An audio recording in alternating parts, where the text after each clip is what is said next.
Tumaas ang tiwala at satisfaction rating sa Marcos administration ayon sa Tangere Survey. Bahagyang tumaas ang trust at satisfaction rating ng publiko sa administrasyon ni Pangulong Ferdinand R. Marcos Jr.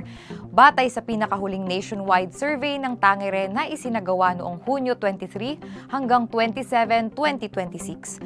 Ayon sa survey, umakyat ng 32% mula sa dating 29% ang trust rating ng administrasyon, habang tumaas naman sa 35% mula sa 32% ang satisfaction rating. Gayunman, sinabi ni Tangere na mas marami pa rin ang mga respondenteng nagpahayag ng kawalan ng tiwala at hindi pagkakontento sa pamahalaan. Sa hanay ng gabinete, nanguna si Education Secretary Juan Edgardo Angara bilang pinakapinagkakatiwalaang opisyal, habang si Social Welfare Secretary Rex Gatchalian naman ang nakakuha ng pinakamataas na satisfaction rating. Isinagawa ang survey sa 1,500 respondent mula sa iba't ibang bahagi ng bansa na may margin of error na dagdag o kulang na 2.30%.